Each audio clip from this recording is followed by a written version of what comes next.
on this one forever. There we go. We are live. Cool. Thank you, everyone, for joining.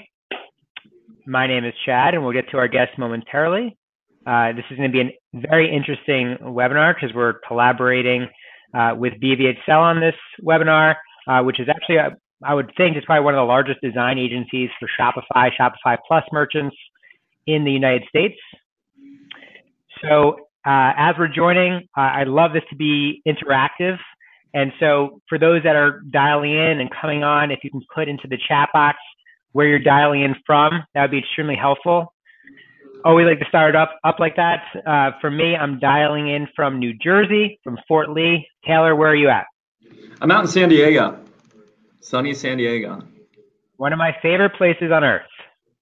Yeah, me too. And we'll get into that in my background a little bit, but getting out of Seattle before winter to San Diego was awesome. Nice. So this room is filling up. We got more people coming. We'll give people a few more moments to dial in. How's your day going so far over there? So far, so good. Excited to chat with you and give the listeners today a couple tips to help them out this holiday. But I think we're busy around here. Everyone's getting ready for Q4. How about you? Right now, everyone's trying to essentially re-platform before Q4. And it's extremely busy because people are just trying to rush getting on board Skubana. On top of that, we have a big event coming up on November 2nd called Accelerate that I don't think I mentioned to you when we spoke. No. Yeah. So we started a workshop for high volume sellers, and it's going to be in New York City, and it's also a full-time job. Well, it's exciting. That's super exciting. So this is the first one in New York City? So this is going to be our first workshop in New York. So it's really built for sellers by sellers. I'm not here to pitch it. I'm just here to I'm sharing with you what I've got going on. But it's for sellers by sellers. There's no vendors exhibiting, or there's not like a trade show environment. It's literally I found sellers that I truly respect in this industry, and I brought them out to come speak at an event. Awesome. And so we're focusing, part of the event, half is on Amazon and half is really capturing Facebook. So I'm actually flying in somebody that works on a small select team at Facebook that manages a massive amount of money of Facebook ad spend. Oh, that's huge. Yeah, it's going to be awesome. So I see some awesome people dialing in. Paul, Slavica, there's some people I know here. Shout out to Paul Miller. I can't see any last names, so I'm just remembering people's names as I see them joining this webinar. So a lot of familiar faces and names. We've got Oregon, Denver, Chicago, Philly, VA. We've got Toronto, Ontario, Canada. I'm from Windsor, Ontario. We got Molly from San Diego, your hood, Taylor. Yeah, that's cool. Chino, California. All right, so we'll give it one more minute. We'll actually get right started into the content. One more minute here. Bend, Oregon.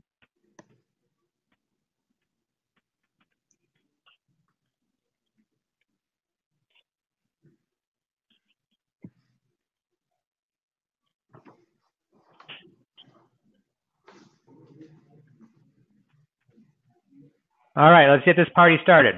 Let's do it. All right. So, Taylor, please introduce yourself. Thank you for joining this webinar. Yeah, sure. So I'm Taylor Smith. I moved down to San Diego straight out of Seattle, Washington, coming from Amazon about a month and a half ago to join the team at BVHSell, already the fastest growing Shopify agency in the world. And I came down to start our Amazon line of service, help our existing clients and new clients grow their business on Amazon. In my time at Amazon, I started on our wireless team as a brand specialist for OtterBox and LifeProof, two of the largest players in the cell phone case space.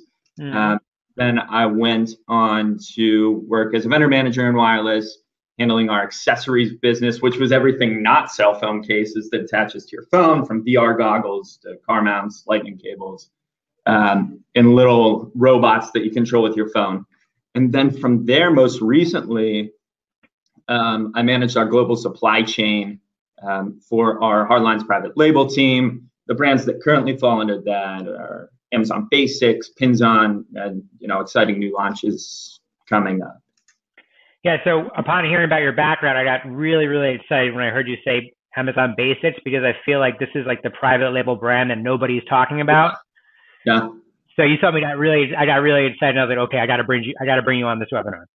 Yeah, and we'll chat about that a little bit after you give your brief introduction. Obviously, no introduction needed, really.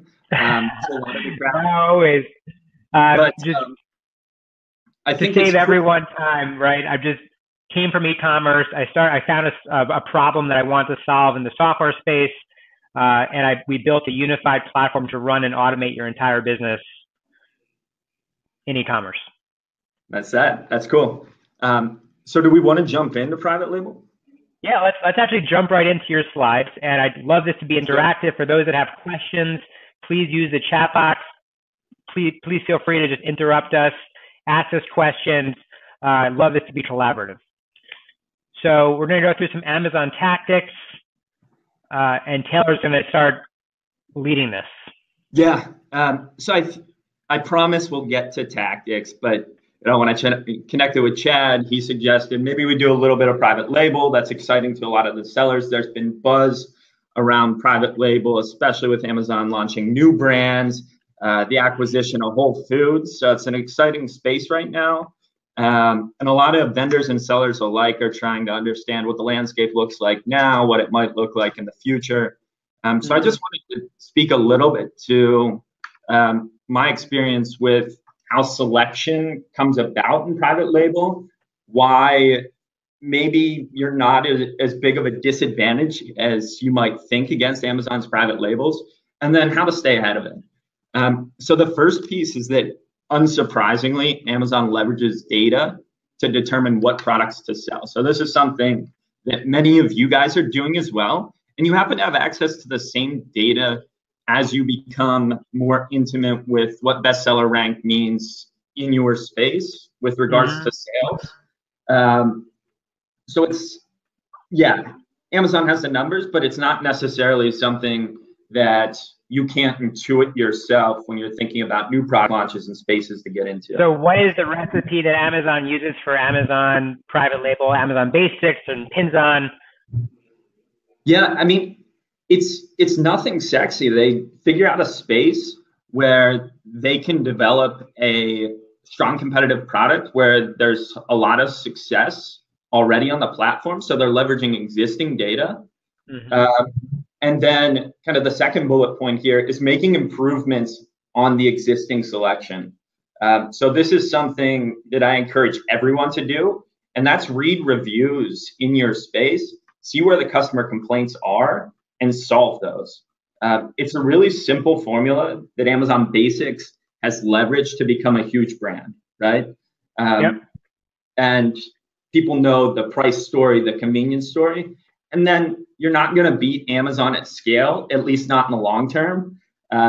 So we'll get into like how to stay ahead of that, and where I see brands and sellers. So if you were a brand today, if you are Reynolds and you make tinfoil, would you be concerned about Amazon Basics in the future? I would try to sell tinfoil to them first, but the second piece is I really wouldn't, right? Because if you develop innovative products, private label will always be trailing you. Like by nature, private label is find something that's successful, solve problems for customers, and launch a product, right? But it's never going to be something pushing the forefront of innovation. And if I'm Reynolds, I can be at the forefront of that. I have the teams in place to develop a superior product to what's currently on the market. And that's really how you stay ahead of it. And it speaks to the second bullet point I have here on becoming an expert in your space. Private label can only go so deep, right?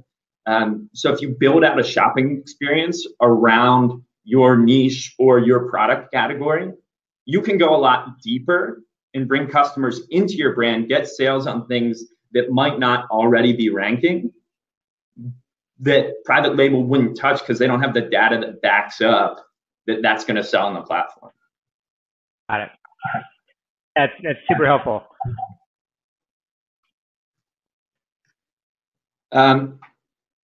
So I know this audience already knows a lot about content and a lot about Amazon, but I still run into conversations with clients about using their e-commerce direct-to-consumer content on Amazon verbatim, or really just not putting a lot of focus on the Amazon page. If we list it, they'll come. So I won't talk a lot about the don'ts. They can kind of be there for reference, but let's focus more on the do's, the things that will help you succeed on Amazon. And the first piece is using descriptive keyword-rich titles. A lot of what I see is people use their product names as titles on Amazon, and they spend a lot less time optimizing titles to A, compete in search, but also inform customers unfamiliar with your brand what you're selling. A lot of times product names don't necessarily overlap with something that's intuitive to customers. Then the second piece is a lot of brands develop awesome content for D2C sites. It's great. It helps people engage with your brand, and we'll get to how that can help differentiate shopping experiences later. But on Amazon, concise bullet points that are informative, help you rank, make you more relevant, but more importantly, drive sales. The Amazon customer in the bullet points is looking for something that gives them information about a product and helps them make a quick shopping decision. High quality imagery we'll skip over, but then back to what I was saying about the bullet points. You can see here that I'm a big proponent of testing. And Chad, I know I mentioned this yesterday. You've had success with testing content on your pages in the past. I just feel it's super important that people are varying titles, bullet points occasionally to test things. A/B tests that can help drive big results for the brand, whether it be conversion, relevance, etc.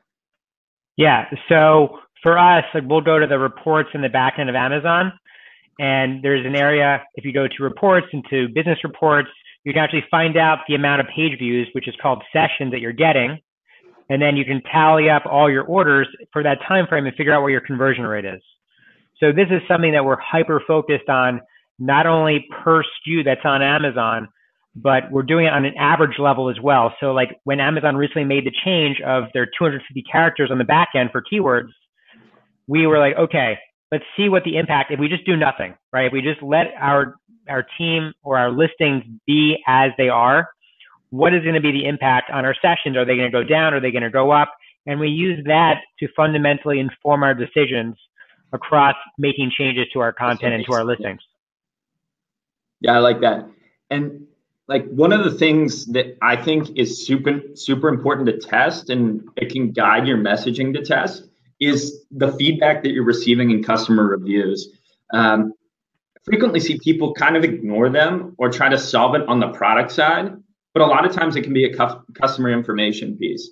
So if you're getting feedback in the reviews that either positive or negative sometimes. So I'll even see positive feedback that says, oh, I didn't know this product was compatible with this.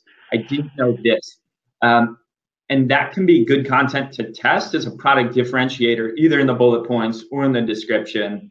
And then the second piece is when customers complain, making sure that you're upfront about the features of your product so that people aren't disappointed on the back end, aren't returning product, and probably most importantly, not leaving more bad reviews.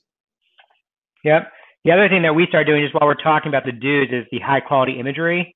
So we started redoing a lot of our images, and I used to have some borders on the image, which is borderline with Amazon. But now we actually are creating our primary images where the image is consuming 85% of the space, which is in accordance with Amazon's policy. But I think that Amazon's going to start actually rewarding this kind of behavior where you're actually focusing on high quality imagery, but also getting people to make that checkout on your listing. Yeah, I mean, it's a better shopping experience, even if there's no benefit in rank from Amazon. Like, it's just better for customers, right? What do you think about lifestyle imagery? I think it's great. I think the more images you have and the more ways you can get people to buy and check out. And like I'm presenting at Accelerate at the event we're having, where I'm talking about actually how we're looking at Amazon's conversion rate and the win rate and how Amazon rewards you for essentially doing a few things in your listing that made a big impact. So yeah, I think lifestyle imagery is great. I think even putting value props in your images for secondary images is also extremely helpful and is within the Amazon TOS. Yeah, I love that. It's funny we didn't connect on this beforehand because I would have said the same things if you asked me that question. So that's awesome. But we can probably roll to the next slide. I left a little holiday tip here. We'll chat it a little bit later in the holiday advertising messaging. But once again, I won't bore you with the kind of executional aspects of A+ content or enhanced marketing content. But I wanted to get this slide out here, especially in front of holidays, something to think about, something the biggest brands on Amazon are doing, and kind of the results they're getting from that. And then kind of chat through some caveats maybe.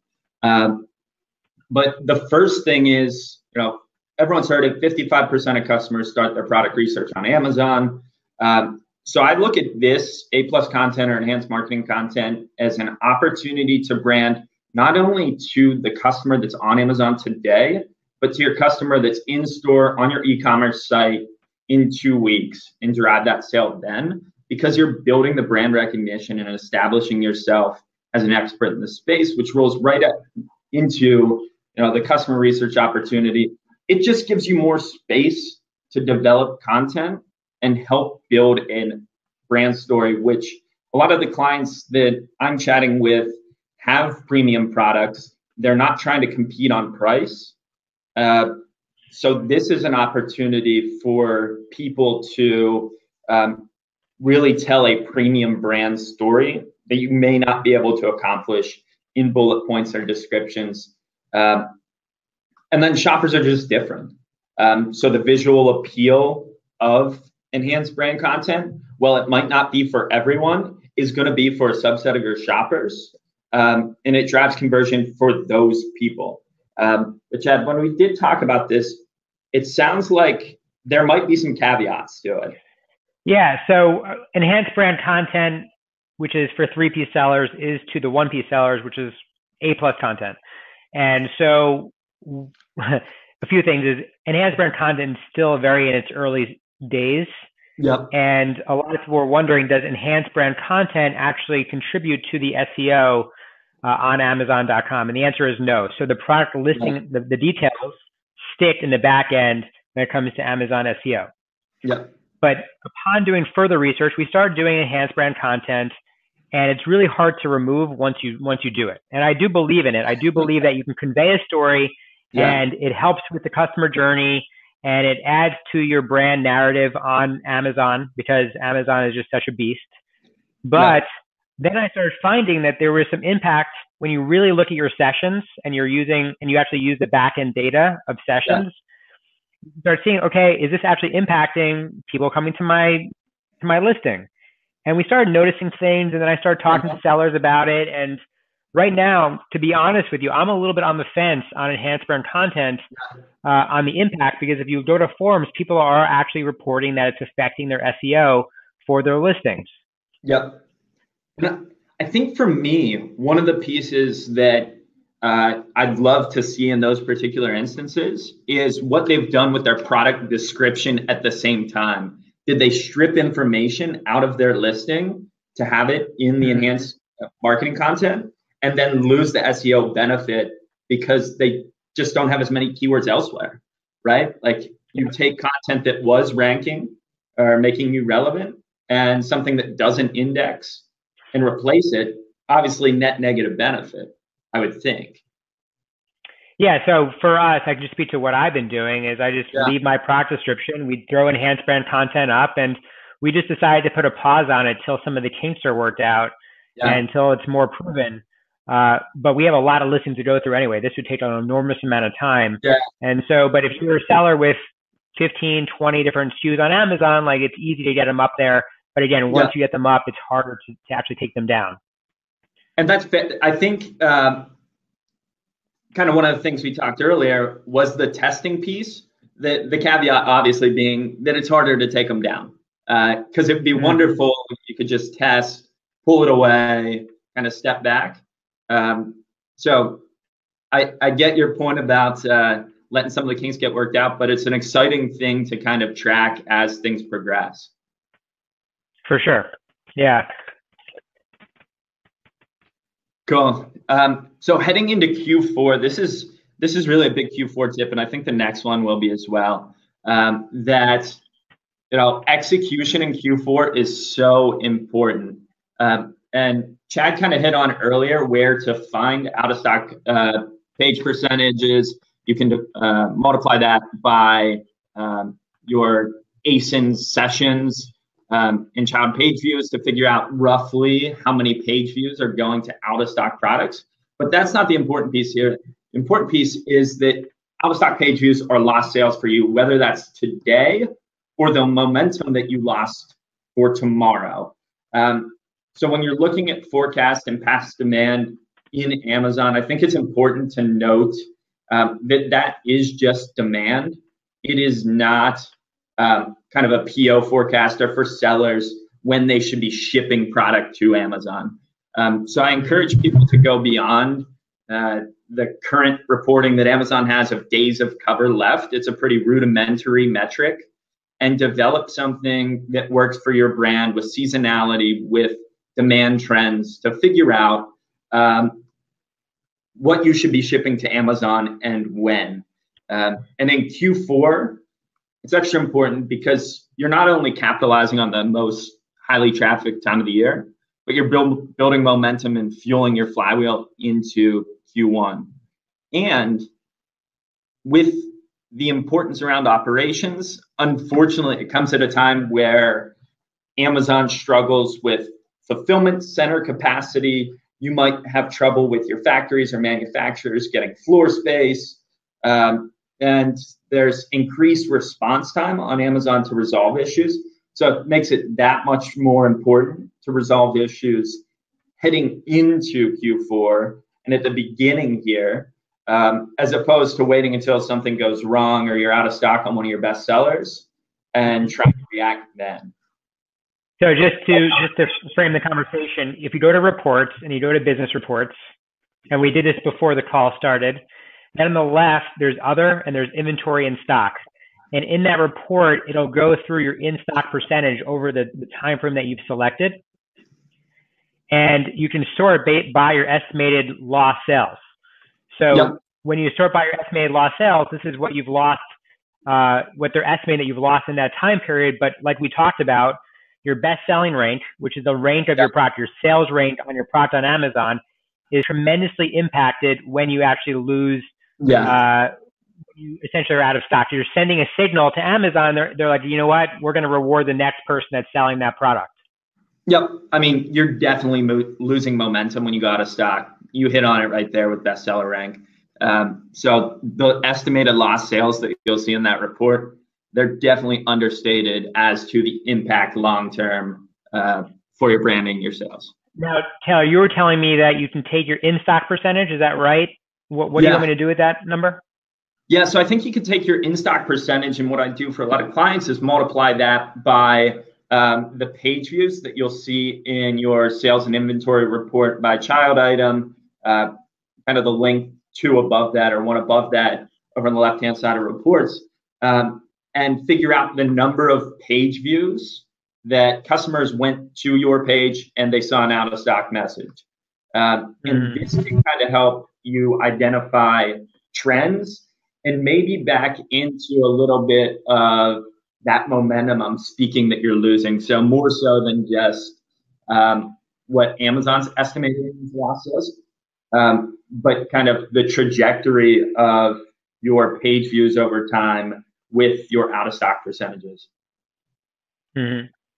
Now, Scott asked a question here. Scott said, does Amazon have a standard keyword density percentage for their SEO? And I'll let you start with that. Yeah, so I think this is a question that comes up all the time. And it goes back to what I was saying earlier is test, right? what works for one product isn't necessarily going to work for another. And keyword rich content is awesome for ranking at times, but if you're not driving sales, you're going to fall off in rankings. At the end of the day, you got to drive sales, and keyword rich content sometimes can come at the expense of that.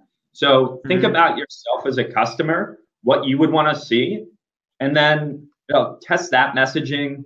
And I think packing a lot of keywords in is great as long as it doesn't come at the expense of conversion and the customer experience.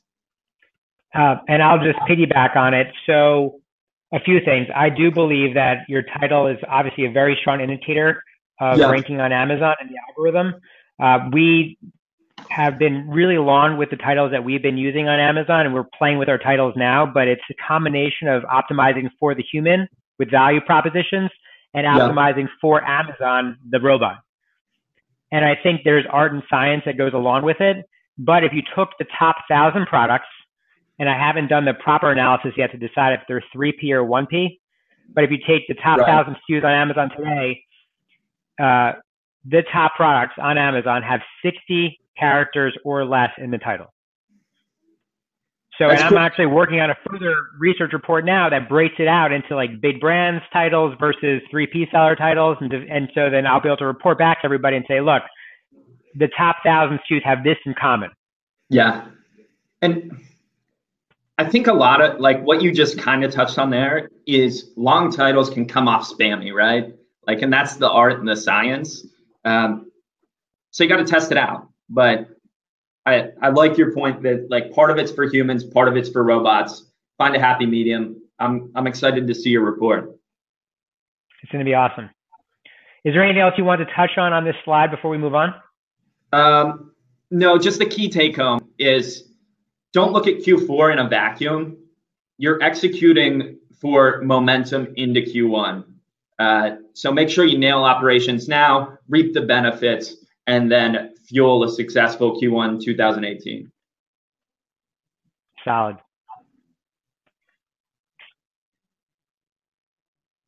Cool. So let's talk about the issue here, and we'll get into some solutions on the next side. So a lot of what I'm hearing from brands clients is that holiday advertising is too competitive. There's too many competitors bidding. It's harder to win keywords, and then it's more costly, so it's less effective. My ACOS is skyrocketing, ROI is dropping. So let's get into some solutions.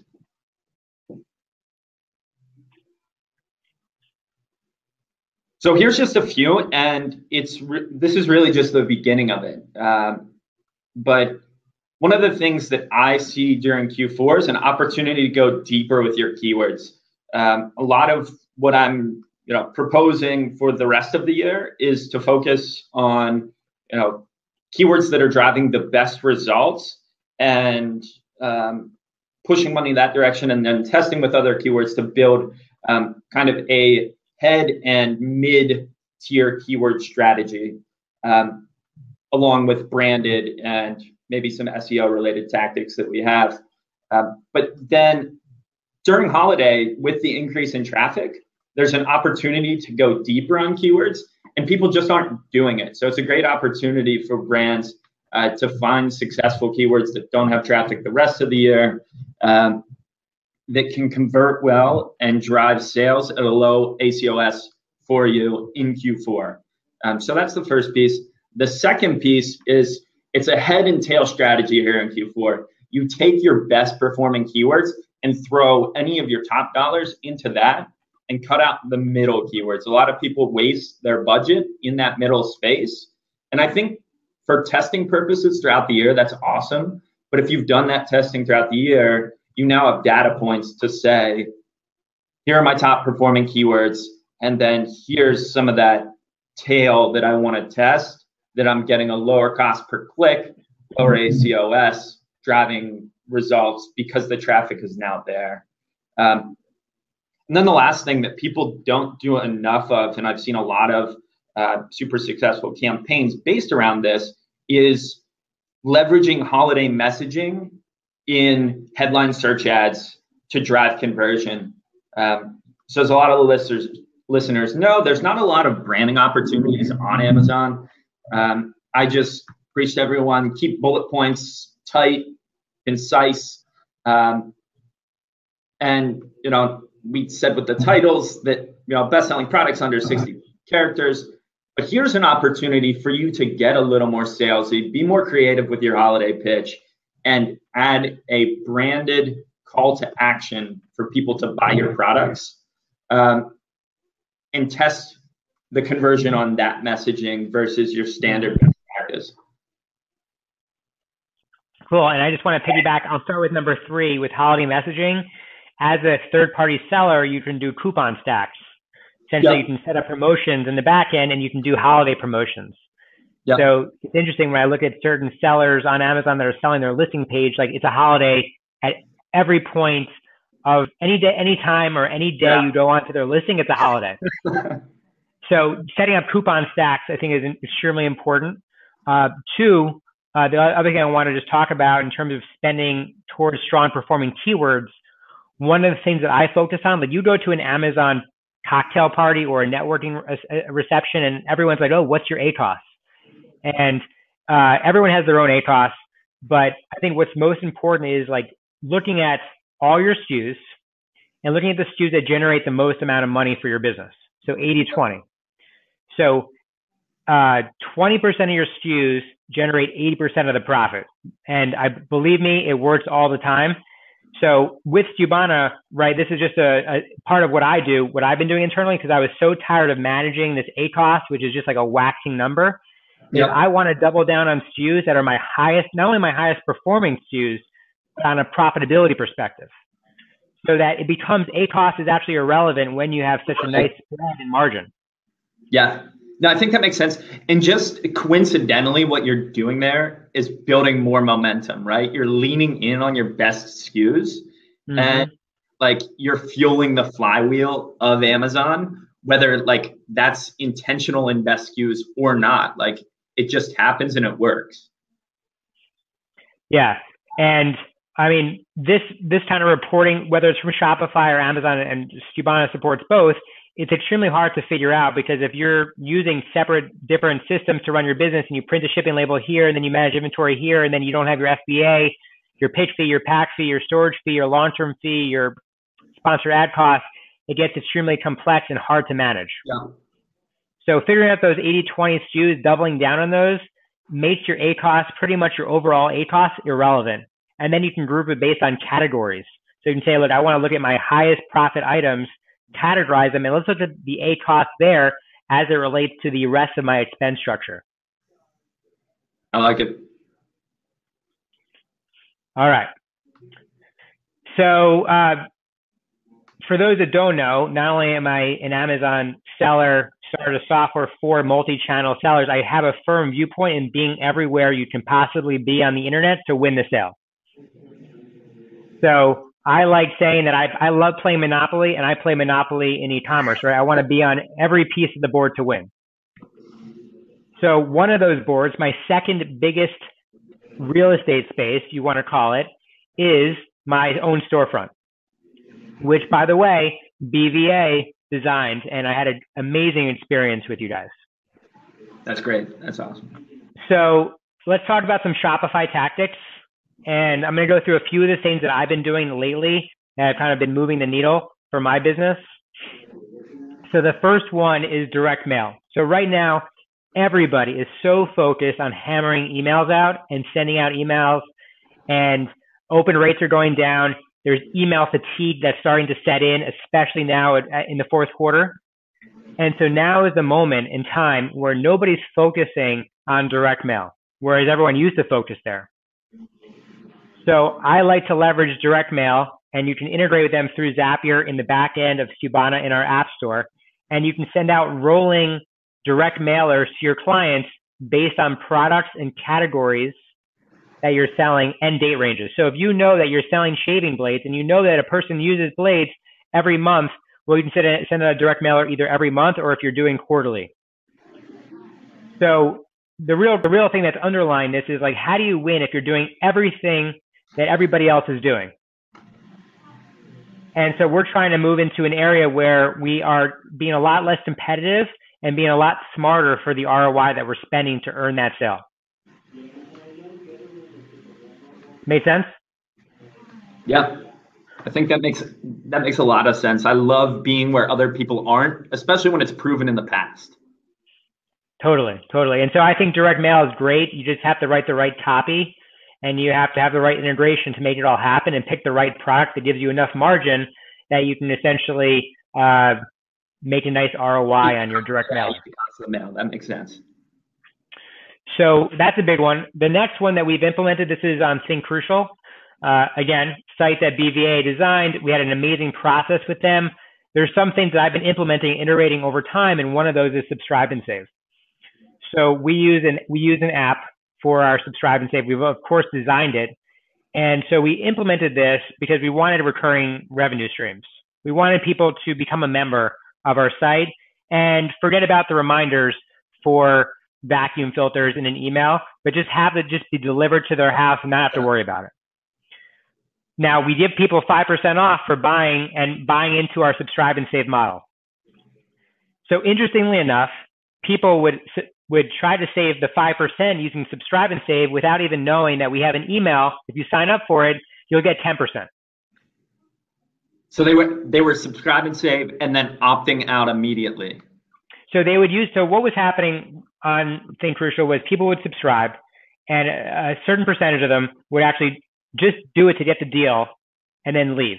Now, that's fine, because we have a higher percentage that we offer for people if you actually subscribe to our email list, which is 10%, which we have like using Exit Intel that pops up on the page so you don't leave, right, to prevent bouncing. Right. Then we had this like magical moment, and we said, you know what, let's do something else. So if you look to the left of this box, subscribe and save, you'll see stock up and save. This is fascinating. So we launched stock up and save. So I was like, okay, I come from Wall Street. Money now is more important than money later. So instead of actually just having people subscribe and save for that 5%, let's entice people to actually buy and tier up and buy more while they're on page, so they can get into higher percentage tiers, but also increase our average order value. Yeah. And what you did here is you combine kind of B2C and B2B. I love that you brought kind of the B2B shopping experience to customers on your site, especially because it's so like close to home with the products you're selling. Yeah. And I actually can serve you with metrics. So it's been 30 days since we've actually launched stock up and save. Yeah. Our average order value has increased $4. And for selling a commodity product, like $4 is so significant. Yeah, especially $7.99 here is this product you're using as an example. I mean, if we're increasing order values by that size, that's got to have a significant impact on your business. So not only is it increasing our average order value, right, but it's also increasing obviously our bottom line numbers, because you reach economies of scale. So like if we put 10 of these into one bag with first class mail, it's $3.19. But then as you get to the next size, like the weight incrementally goes up only that much more. So then you're doubling your profit while incrementally reaching that economy of scale where it's only going up 7% or whatever it is. Sure. Love it. Now, real quick, awesome. Blake, it looks like Blake, you asked the question, who and what is BVA? So Taylor, you want to just give them the quick elevator pitch?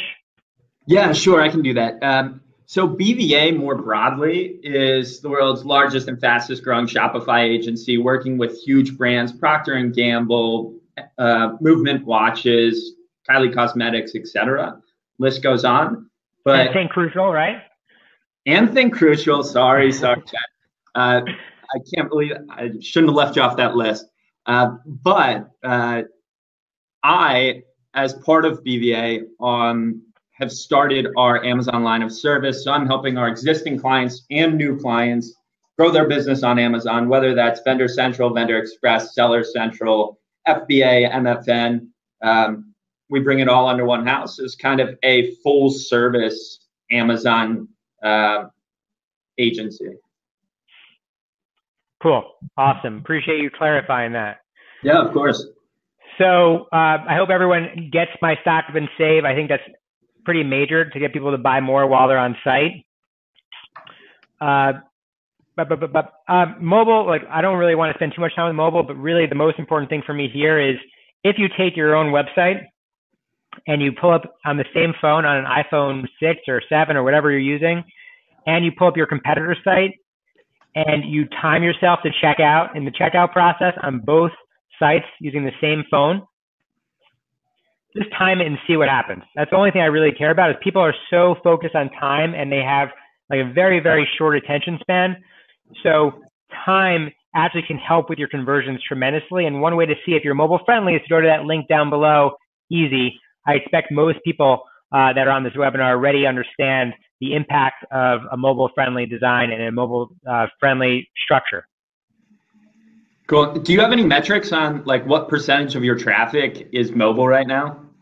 Yeah, so we recently had what they call, I'll put it in quotes, is a mobile moment, where 50% of our traffic is coming from mobile devices. And Amazon already is at 54% or 55% as it is. And we can spend a whole webinar talking about optimizing your own site or even Amazon's site for to be mobile friendly. Yeah, and it goes back to the conciseness of your content. I'm sure you touched on that. Like, it's just so much easier on a mobile phone to see content that is easy to read. So this slide, and we can collab on this, but I look at Amazon.com, at least as it is right now, and I still think Amazon is in infancy. But Amazon right now at least gives you the vending machine approach, right? Do you want Coke? Do you want Pepsi? Maybe you'll get some RC Cola on there, but you're not going to get a ton of experts that are going to be knowledgeable enough to handle your issues.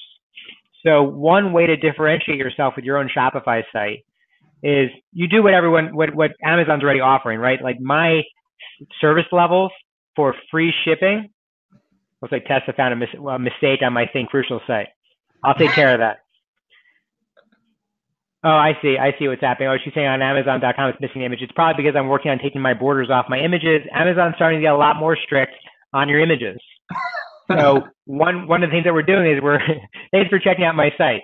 One of the things that we're doing is we're actually redoing all of our images, but Amazon's right now visually going in with their own technology and figuring out what is not optimized and what are images that aren't consuming 85% of the space, and they're actually pulling them off the site.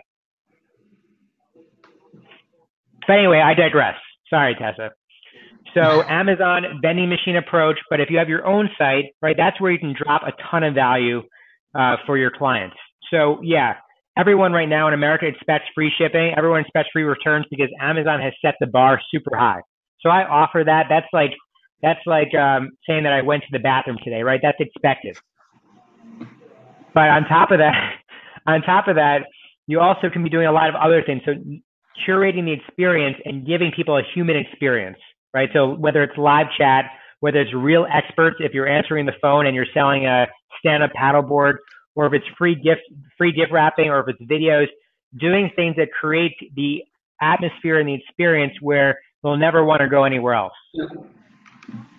So the first part is like table stakes. And, when we were chatting yesterday, one of the things I asked Chat was, how do you differentiate your site from Amazon, and what has worked for you in the past? Because it's a question I get from, a ton of clients is Amazon shopping experience is so good.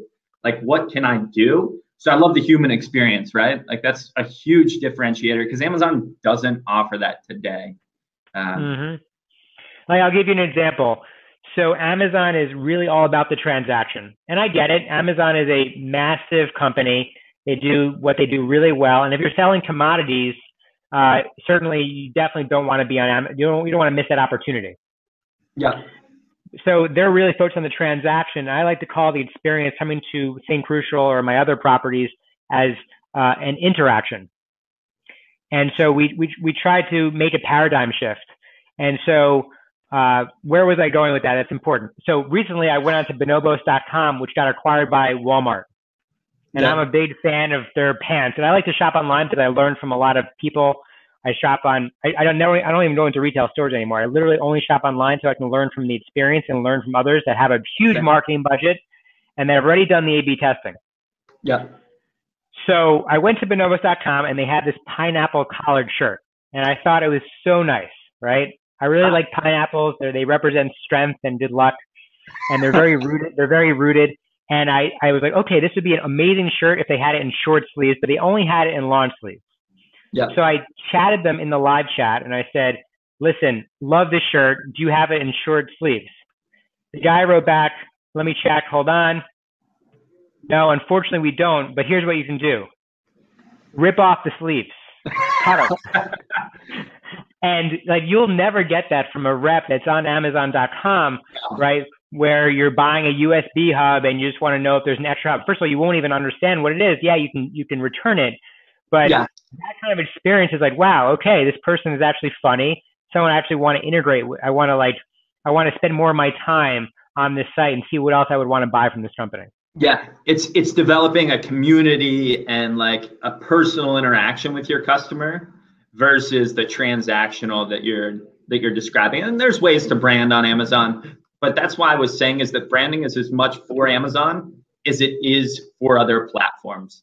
You are making content that helps people get a taste of what you can offer, and then once you're on thinkcrucial.com, you're really interacting with your customers in a way that they can't get elsewhere because of your intimate knowledge of brand, product, etc. Exactly. And make no mistake, by the way, Amazon is 50% of my revenue. Yep. And that's in line with the stats, right? Amazon has 50% market share in e-commerce. Yep. So, okay, actually, we got Slavica, great customer service is a must. Our happiness score is 95, 96%. Yep. So Amazon's setting that bar super high where they look at your seller feedback ranking and, right, 90, 95, 96, 98, that's kind of the range. That's the range you want to be in. Right. Now, Grant, good buddy Grant over here, we just actually had breakfast in Seattle. He says, do you guys think Amazon has different results for mobile versus desktop? Do you want to start or I can lead in? Well, you take it and I'll also respond.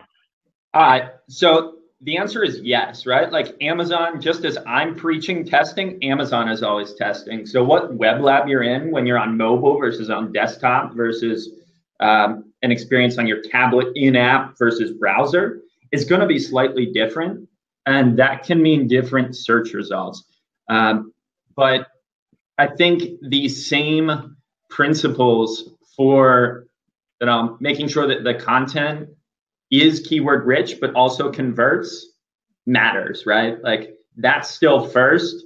Let's not optimize for web lab on your tablet in the browser. And my response is right now, look, Amazon doesn't report to sellers their mobile numbers. And I do think that they're going to over time, which will obviously just enhance their platform. Amazon will do anything that they can to help enhance their platform and the experience. So I think giving out sessions on and conversion rates, well, you have to back into your conversion rate even right now, but giving that out is going to be tremendously helpful to help people optimize their listings.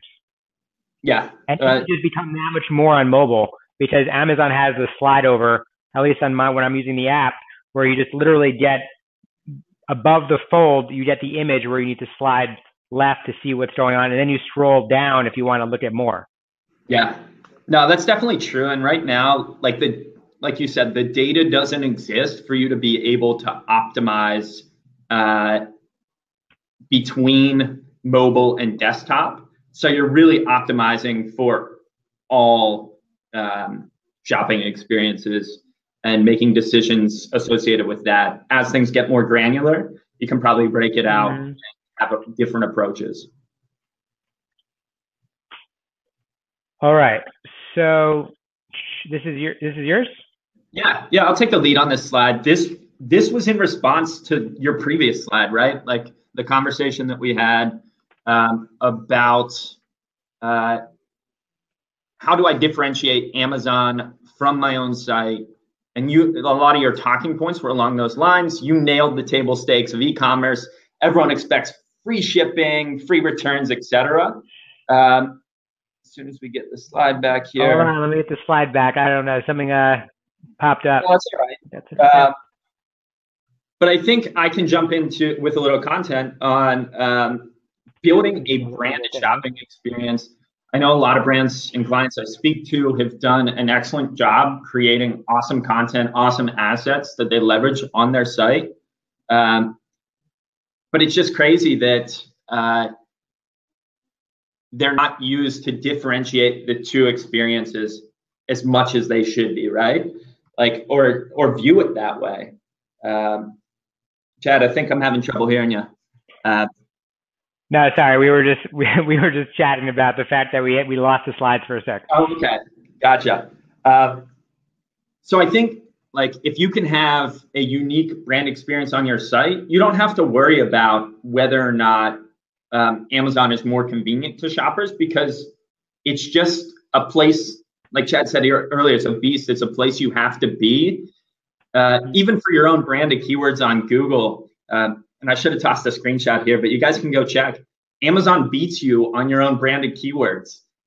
So you can lose the site before you even get to your e-commerce store. So it's super important that you're on Amazon and that you develop a presence there, but then create an incentive for people to come to your more profitable channel with the D2C, with that brand interaction, like Chad was getting with his pineapple shirt. Hopefully you can deliver a solution that's not just rip the sleeves off, but at the same time, I think that intimate relationship with your customers is super huge. And then engage with your customers to the extent possible.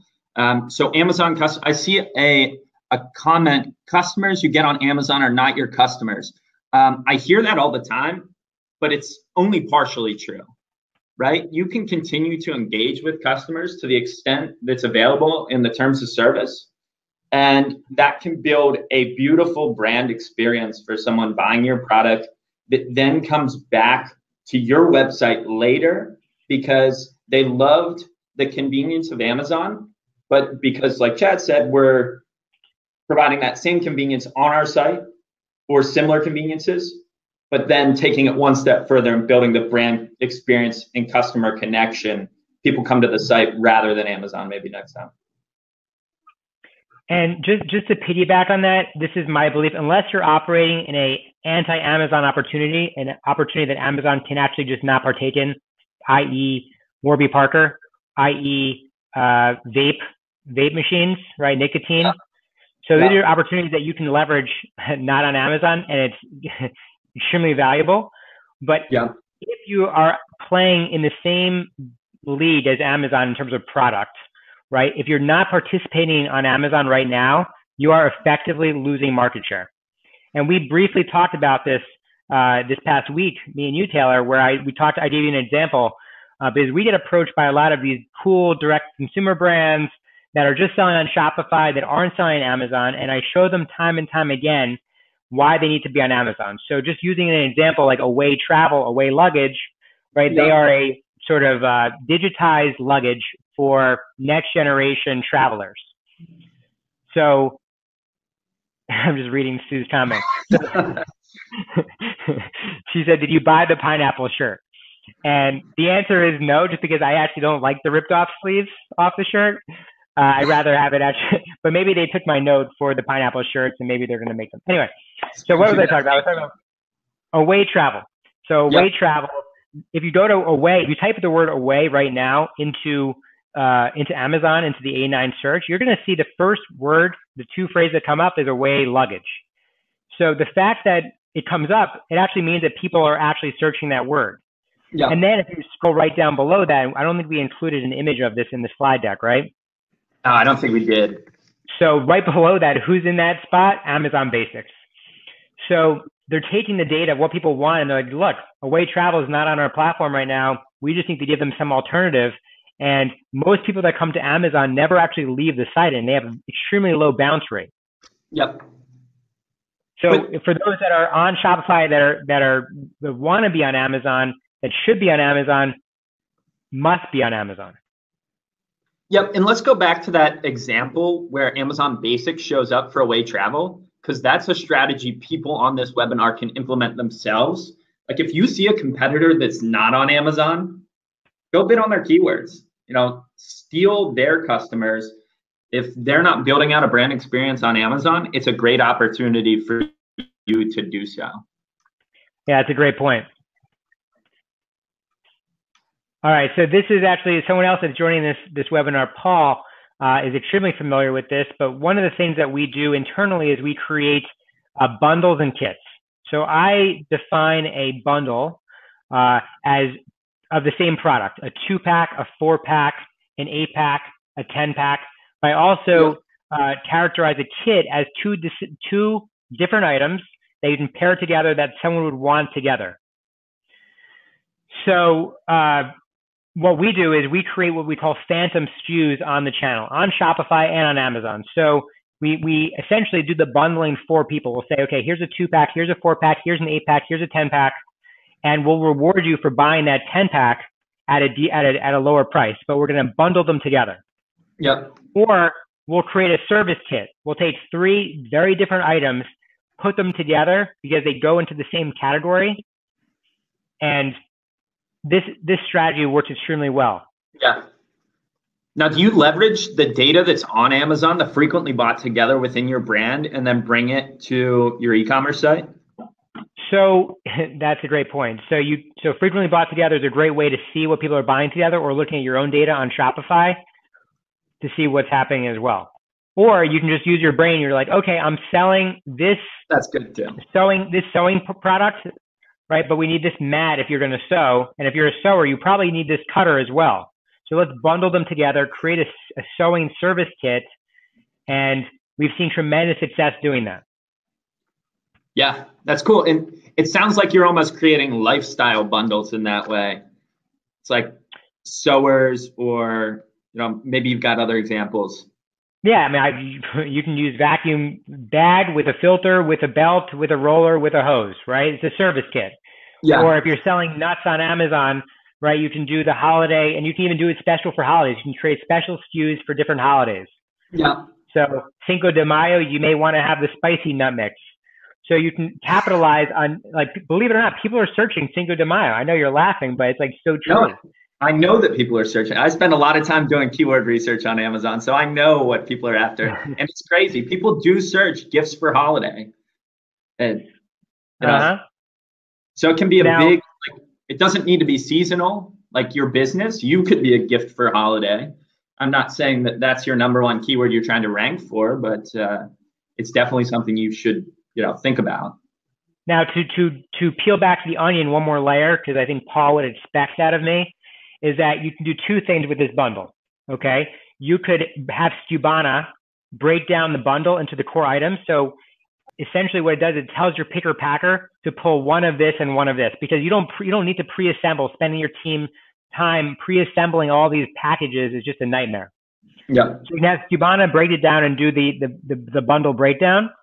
And then you can actually have Skubana send that to FBA, or to do what's called merchant fulfillment, which is have it shipped from Amazon's inventory warehouse off channel. Yeah. That takes all the hassle out of it. What?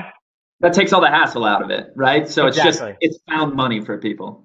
Yeah, and if you have a 3PL, we do that same thing. Go.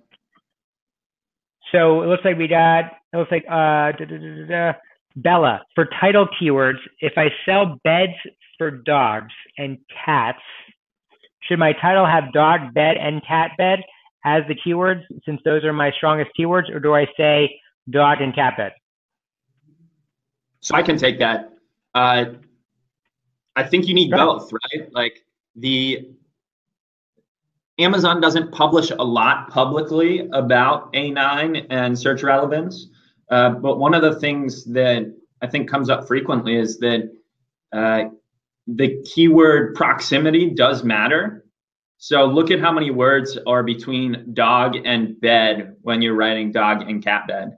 Chad, I don't know if you have anything else to share. I think that's sound advice.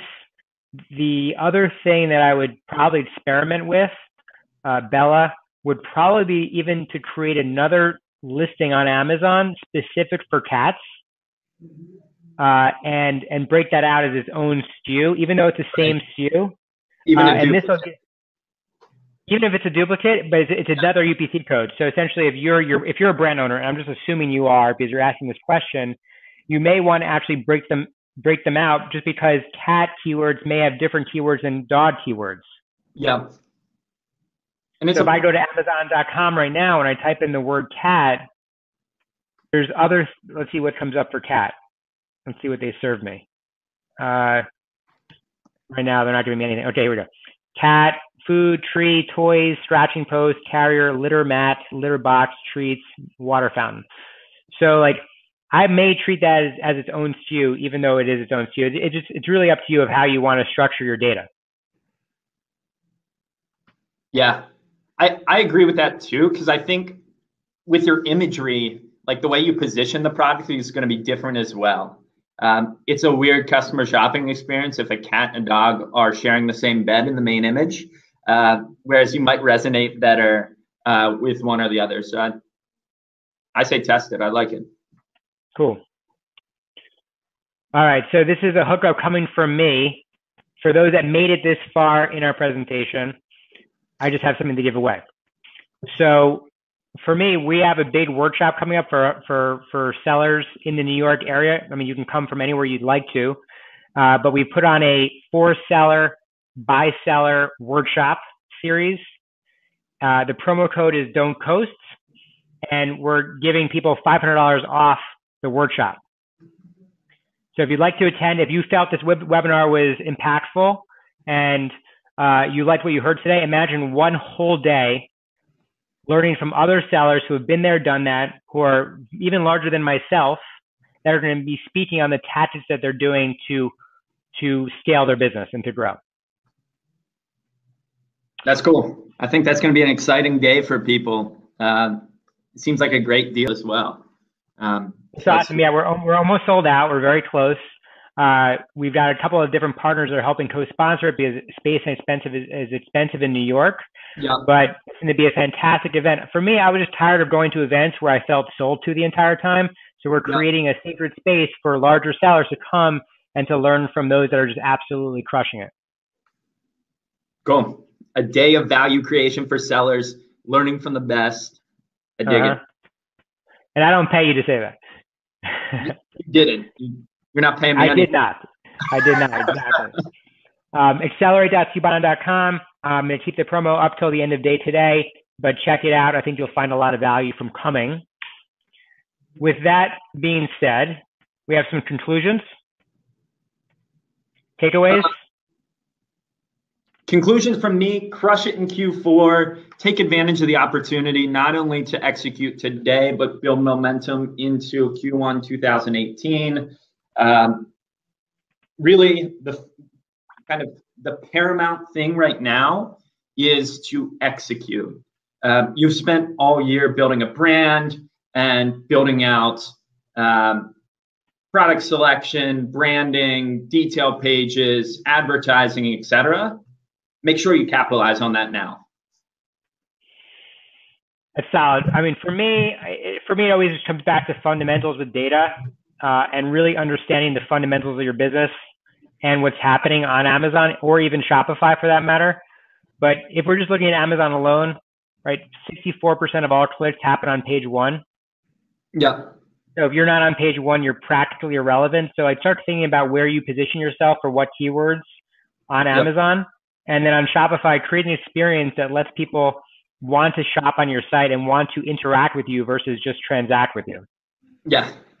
That's huge. The only way, in my opinion, that you're going to win right now in an Amazon world. I mean, you're still winning with the sale on Amazon, but I get what you're saying. Yeah. Like, differentiate yourself. There's nothing like owning the customer at the end of the day. No doubt. I'm with you on that. Higher margin, you can reach back out to them. And there's things that you can do to essentially effectively reach those customers on Amazon, but that's out of the scope of this webinar. Fair enough. Maybe I'll come back on and we'll chat that sometime because I think that is interesting. But that's exciting. Do we want to jump to some questions? Yeah, if anybody has questions, please put them in the chat box. Johnny, thank you for joining. He's got to run. He says, thanks so much. Wicked smart. Appreciate the tips. So if anybody has questions, please chat them because we are almost up on time. There is a little bit of a delay. So if there are questions that happen, that come up, I can always email them out and we can put them in the webinar notes as well.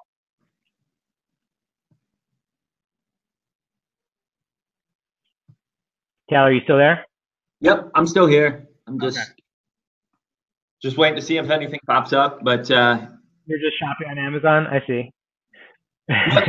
You said earlier I only shop online. I was going to say I only shop two places, Amazon and Costco. Anything that I can't get on Amazon, I'm at Costco for, and vice versa. Wow. Is there stuff that Costco carries that Amazon doesn't carry? For me, like, fresh just hasn't become an integrated part of my life yet. It'll get there. So I'm still buying in bulk. My wife works from home, so she's eating 3 meals a day there. So bulk works for us. Some people it doesn't. But I slowly started seeing a shift towards fresh. So it might just be Amazon everything. And what's Costco's brand? Because I'm pretty sure, Kirkland is like all over Amazon. They're actually one of the biggest sellers on Amazon of product. Well, what you'll see is it's a lot of different third-party sellers selling Kirkland brand at a premium to what you get in store. So it's not like the best shopping experience from a customer standpoint if you are a Costco member, but definitely Kirkland brand, super strong, great products. Nothing bad to say about them. Looks like Scott asked a question that Tessa is curious about. Let me go to his question here. So I'm going to read it out loud. Yeah. When you're doing PPC on Amazon, I believe it also goes to Google. Is Amazon using your PPC to pay Google to get you ranked? Because we are also paying for PPC on Google. And if Amazon is paying for that, then you are competing with yourself on PPC for search results. Is there a way to avoid this? Yeah, so I can touch on this. And if you've seen anything different, like, feel free to chime in. I will.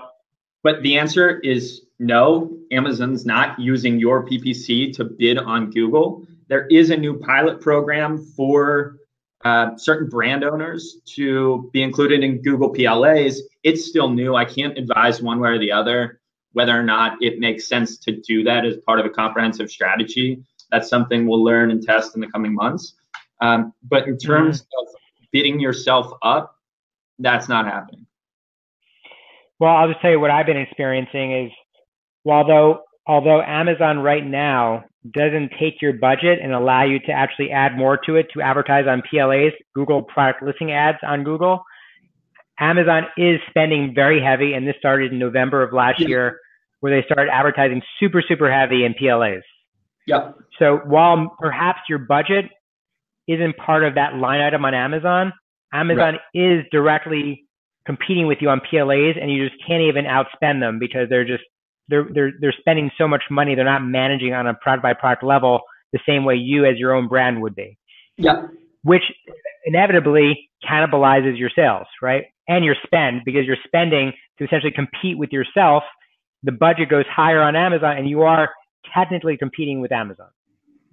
Yes, I guess for me, I just didn't want to leave listeners with this idea that by their engagement with sponsored products or headline search, that they were increasing their keywords. Amazon is just bidding separately from that. And you can look at it, maybe that's being subsidized by sellers, but it's not directly one-to-one. So you're still missing out on an opportunity if you're not investing on Amazon. Yeah. I mean, right now, I do believe that Amazon's going to do that. And Etsy does that today, where they actually will say, do you want us to advertise your product on Amazon? And what's your extra spend that you'd like to buffer in on this? Yeah. And I think Amazon's going to pull one out of Etsy's playbook. And at that point, like, Amazon's just running the show. That'll be a crazy day. But all the more important to have multi-channel. That's why we talk Shopify today. I think it's good they go hand in hand. All right, looks like we got a few more questions in the pipe here. Ash says, can we define owning the customer one more time? When you have an email address to a client and a phone number, and you can actually remarket to them, that to me is defining customer. Jonathan, any tips for launching new products to first page Amazon, giveaways? You want to take that, Taylor? Yeah, I can. Giveaways, I'm hot and cold on these, right? Like, it's got to make sense for your brand. If you're giving away 10 products and you're trying to rank for a keyword where the top sellers are selling hundreds per day, it's not going to be effective for you. It's just going to be hit to the bottom line. Whereas if you're in a niche where giveaways can make a meaningful impact, then by all means, look at that as an opportunity to engage with your customers, build brand strength. And like, I think it can be a part of a strategy. It's just not the strategy. And I have mixed, I am hot and cold on this as well.